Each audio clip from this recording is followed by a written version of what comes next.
songs at certain times of nowhere.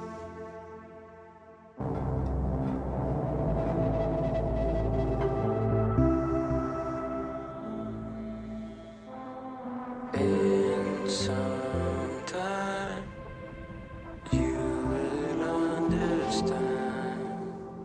Say no sighs, talking to myself. And definitely I got changed for sure, but I'm still Magnus, you know. But I like to say that like when I was at my worst, like when I was a very high and like I had this like demon kind of. It's very cliche to say this. Like I felt kind of sometimes that I was being controlled by like a drug demon who just wanted more.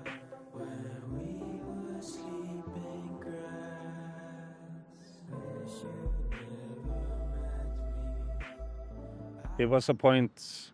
It was definitely my choice, like for sure, 100%.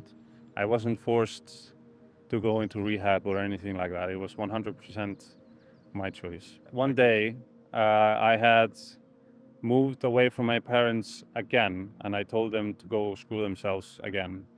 And I had almost no money, but I went to my friend slash drug dealer, and we decided to pool our money to buy some cocaine and try to sell it to make some money, like same old story.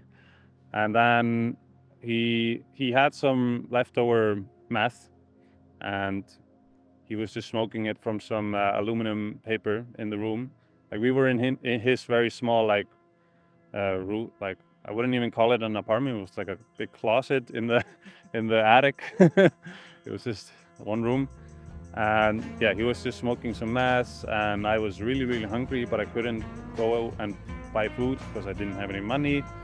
And I just, for some reason, I just looked around me. I saw this, I felt my hunger, and I knew that we only had cocaine, but I couldn't even use it because we had to sell it. And I only really saw two paths forward from there.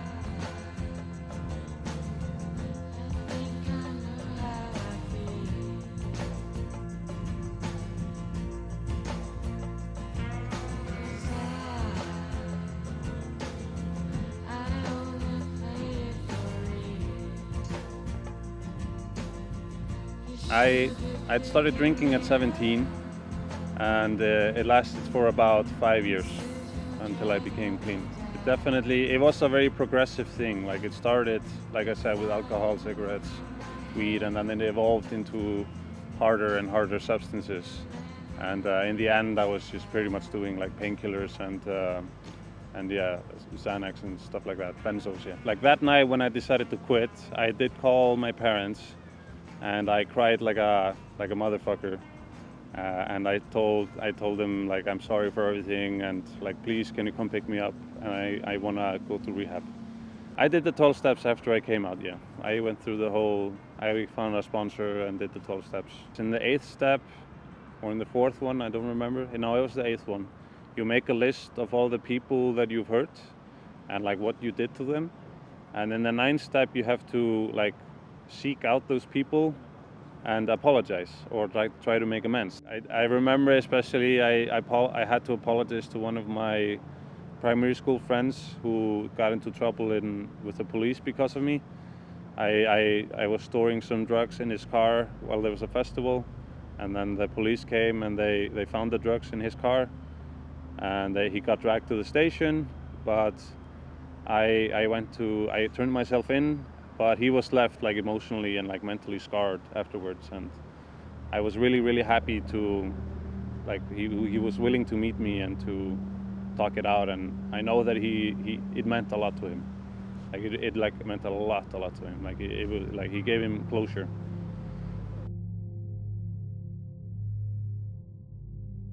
I don't know. I had this lingering feeling that I was doing the right thing and this is the place that I should be. And fortunately, I met a lot of nice people in there who was just, trying to be sober, just like me. Like I was told very early that you need to stay active and then you need to have a purpose. And so I took that to heart. So I think like I gained a lot of resilience because after becoming sober and like having done all this shit in my addiction. Like I'm more resilient now. I'm not as like I used to do assault. I used to pity for myself. I did a lot of self-pity because before my perspective of life was that I was like nothing and I deserved all the bad things. But after that, like the attempt to to change my perspective to a better one, like I don't really feel the need to take drugs anymore. It's kind of amazing. It's kind of a weird thing. Like I have almost like at least now today, I have no need whatsoever to take any substances at all.